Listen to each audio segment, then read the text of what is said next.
He's got it underneath him. He's going to take it into this tree. Oh, this is magnificent. I can't believe this.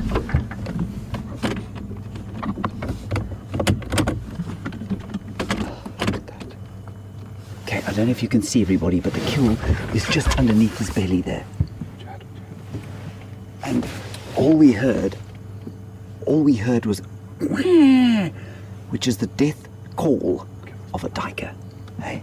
Oh, sorry. There he goes. Look, he's got the duiker. This is absolutely epic. Oh, he's going to take it up the tree. I actually can't believe my luck.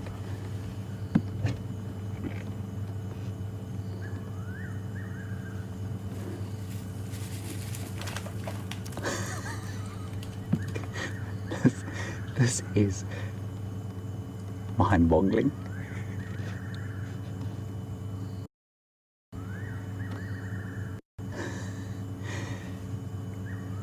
If I could try and describe to you what Brian and I went through to get where we are now, I suspect we may spend the next week where we are here.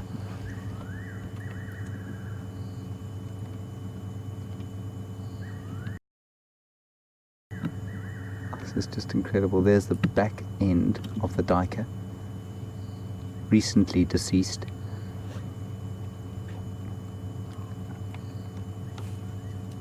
Oh, this is just unbelievable. Go on, put him on that branch there. That's it.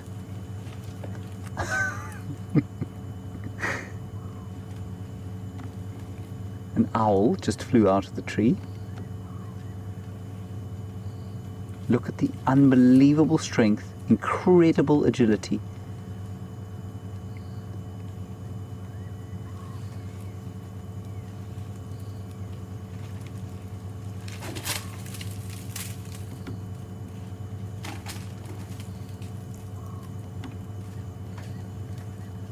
That's it, boy.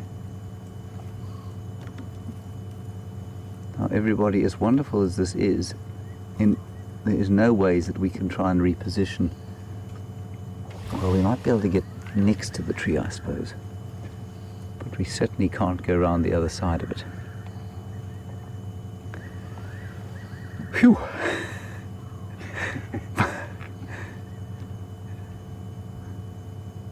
I nearly lost Brian at one stage. He said, I don't think that dip is too big. Well, Jigger's whole front end disappeared into it, and Brian nearly went over the top.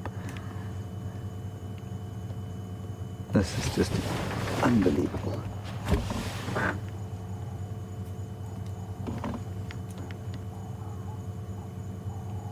And just after you left us to go and have your last goodbyes to Sindile, so he started to stalk through some very thick stuff. We couldn't see what he was stalking, but he killed this duiker right here, right around where we are now.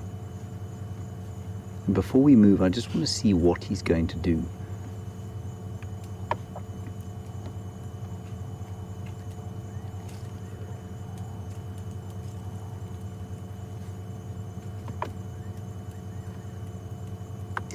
And just to clarify, we didn't actually see him kill, we saw him stalk, then we drove through some hellish bush, and then we heard the death call of the duiker, which is it's a horrible kind of whine.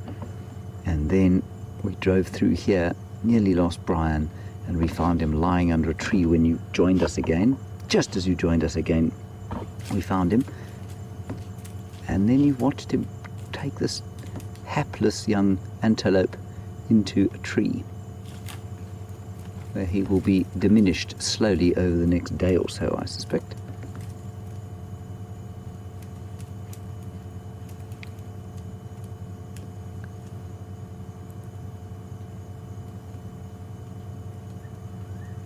It's obviously not easy for the leopard to put it in a secure place so that it doesn't fall out of the tree.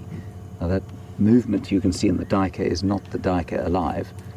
That is the leopard moving the duiker and trying to get into his hindquarters to get a decent amount of meat there.